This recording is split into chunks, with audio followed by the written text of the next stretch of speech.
say it this way. All right. Have you ever been to a store and seen a kid throwing a tantrum and have wondered, where's the parent, or why isn't the parent disciplining this child? Well, today I'm going to talk to you about a topic called attention deficit hyperactive disorder, also known as ADHD. I've done my research on this for personal reasons. I am a mother of 2 kids, and I have a child who has ADHD.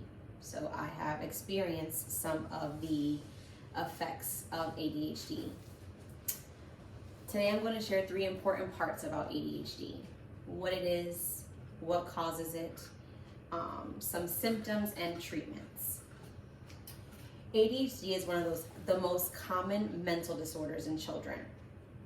It's usually diagnosed first at childhood, and it can last up to adulthood.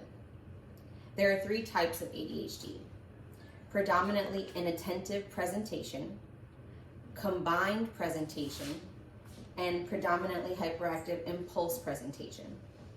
So the first one, predominantly inattentive presentation, means that the child would be off task, not paying attention, not following simple rules.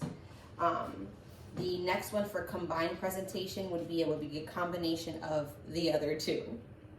And the last one, predominantly hyperactive impulse presentation, would be when a child fidgets, doesn't sit still, jumps, climbs, just acts over the top.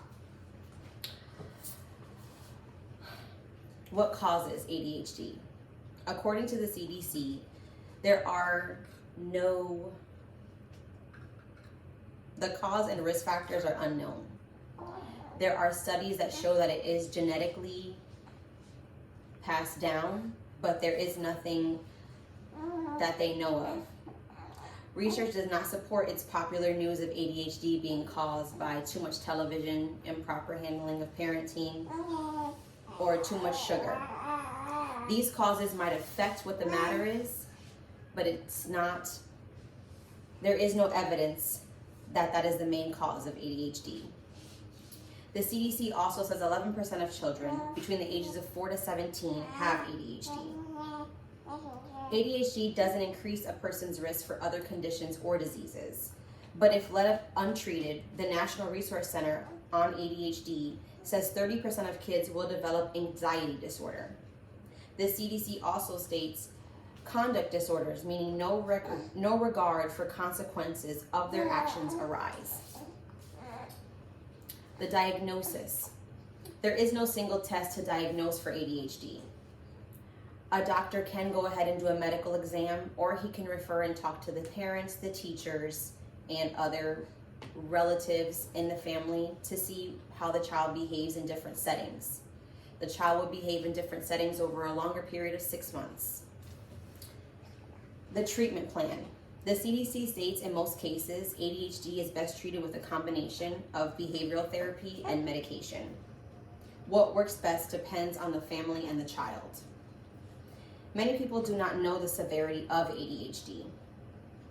They have been misled to believe other opinions, when in fact it is a neural disorder, a chemical imbalance that needs to be understood to know why the behavior is the way it is.